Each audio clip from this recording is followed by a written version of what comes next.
நண்பர்களுக்கு வணக்கம். நம்ம இந்த வீடியோ பதிவில் மிக மிக முக்கியமான தகவலை சொல்ல போகிறோம். நம்மளுடைய சேனலுக்கு நீங்கள் புதியவராக இருந்தால் வீடியோ கீழே இருக்கிற சப்ஸ்கிரைப் பட்டனை கிளிக் பண்ணிக்கங்க. அதோட ஒரு லைக் பண்ணிட்டு உங்கள் ஃப்ரெண்ட்ஸுக்கு இந்த தகவலை ஷேர் பண்ணிடுங்க. ரொம்ப ரொம்ப இம்பார்ட்டண்ட். என்ன அப்படின்னு கேட்டிங்கன்னா, இதுவரை பிஎஸ்டிஎம்க்கு அப்ளை பண்ணாதவங்க இப்போ அப்ளை பண்ணிடுங்க. ஏன்னு சொன்னால் இப்போ உங்களுக்கு ரொம்ப ரொம்ப விரைவாக கிடைக்கும் அப்படிங்கிற ஒரு தகவலை சொல்லியிருக்கிறோம். தேர்வு நேரத்தில், அதாவது வெரிஃபிகேஷன் டைமில் ஏதாவது ஒரு கடைசி நேரத்தில் நீங்கள் அப்ளை பண்ணிங்கன்னா அது அப்போ சிக்கலாக இருக்கும். சரிங்களா? நீங்கள் இந்த டைம் இப்போ அப்ளை பண்ணிங்கன்னா ரொம்ப ரொம்ப குயிக்காக சேரும் அப்படிங்கிற ஒரு தகவலாக தான் சொல்ல போகிறேன். சரிங்களா?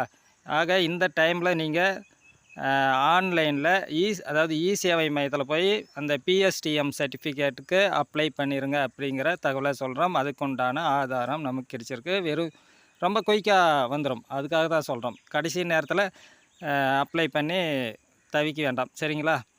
டிஎன்பிஎஸ்சி ஆகட்டும், டிஆர்பி ஆகட்டும், மற்ற எந்த போலீஸ்க்காகட்டும், எந்த தேர்வுக்கு படிக்கிறவங்களாக இருந்தாலும் சரி, பிஎஸ்டிஎம்க்கு இப்போ நீங்கள் அப்ளை பண்ணிட்டீங்கன்னா உங்களுக்கு குயிக்காக கிடைச்சிடும் அப்படிங்கிற தகவலாக தான் நம்ம இந்த வீடியோ பதிவில் சொல்கிறோம். சரிங்களா? நம்ம பாருங்கள், பள்ளிக்கல்வி ஆணையரோட இணை இயக்குனருடைய செயல்முறை. சரிங்களா?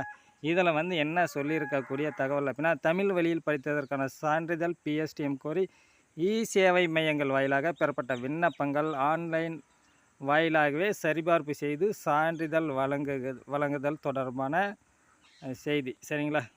இதுதான் என்ன அப்படின்னு சொல்லிங்கன்னா, பள்ளிக்கல்வி இணை இயக்குனருடைய செயல்முறையில், பள்ளிக்கல்வி ஆணையருடைய இணை இயக்குனருடைய செயல்முறையில் ரொம்ப குயிக்காக கொடுத்துருங்க இந்த பிஎஸ்டிஎம் சர்டிஃபிகேட்டை அப்படின்னு சொல்லி தகவல் கொடுத்துருக்காங்க. சரிங்களா? அதாவது விண்ணப்பங்களை சம்பந்தப்பட்ட தலைமை ஆசிரியர்கள் தங்கள் பள்ளியில் பராமரிக்கப்படும் பதிவேடுகளின் அடிப்படையில் விண்ணப்பதாரர்கள் சமர்ப்பிக்கப்பட்ட விவரங்களின் நம்பகத்தன்மையை சரிபார்த்து விண்ணப்பதாரர் வழங்கிய தகவல் சரியானது என உறுதிப்பட அவர்களுக்கு தலைமை ஆசிரியர் ஆன்லைன் வாயிலாகவே மின் கையொப்பம் சிக்னேச்சர் சான்றிதழை பதிவேற்றம் செய்திருமாறும், விண்ணப்பதாரர் வழங்கிய தகவல் தவறானது என்று தலைமை ஆசிரியர் கண்டறிந்தால் மேற்படி விண்ணப்பத்திற்கான தலைமை ஆசிரியர் உரிய காரணத்தினால் ஆன்லைன் வாயிலாகவே நிராகரிக்க வேண்டும். சரிங்களா? இதில் அதாவது தலைமை ஆசிரியருக்கெல்லாம் தகவல் அனுப்பியிருக்கிறாங்க. ரொம்ப குயிக்காக அனுப்பணும் அப்படிங்கிற ஒரு செய்தி தான் இது. சரிங்களா?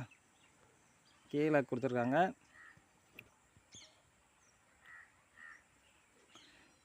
பாருங்கள், அனைத்து மாவட்டங்களிலும் தற்போது பிஎஸ்டிஎம் சான்று வழங்குவது நிலுவையில் உள்ளது. எனவே முதன்மை கல்வி அலுவலர்கள் இதற்கான தங்களது டேஷ்போர்டில் பள்ளி வாரியாக ஆய்வு செய்து விரைந்து முடித்திட தலைமை ஆசிரியருக்கு அறிவுறுத்துமாறு அனைத்து முதன்மை கல்வி அலுவலர்கள் கேட்டுக்கொள்ளப்படுகிறார்கள். சரிங்களா? தலைமை ஆசிரியர்களுக்கு முதன்மை கல்வி அலுவலர்கள் குயிக்காக நீங்கள் இந்த பிஎஸ்டிஎம் சர்டிஃபிகேட்டை நீங்கள் கொடுத்துருங்க அப்படின்னு சொல்லியிருக்காங்க. சரிங்களா? இதுதான் முக்கியம்.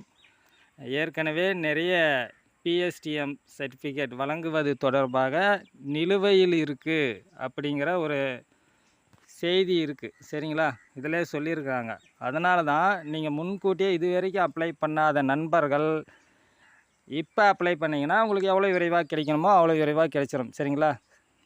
அதுக்காக தான் நம்ம சொல்கிறோம். வருகின்ற, அதாவது டிஎன்பிஎஸ்சிக்கு கிட்டத்தட்ட பார்த்திங்கன்னா 2023க்கு 13,000 பணியிடங்களாவது கண்டிப்பாக அறிவிப்பு வெளியாகும் அப்படிங்கிற ஒரு தகவல், வட்டார தகவல் இருக்குது. சரிங்களா? நீங்கள் முன்கூட்டியே அப்ளை பண்ணிக்கிறது, இந்த பிஎஸ்டிஎம் சர்டிஃபிகேட் வாங்கிக்கிறது ரொம்ப ரொம்ப நல்லது. கண்டிப்பாக இந்த வீடியோ உங்களுக்கு யூஸ்ஃபுல்லாக இருக்கும். சரிங்களா?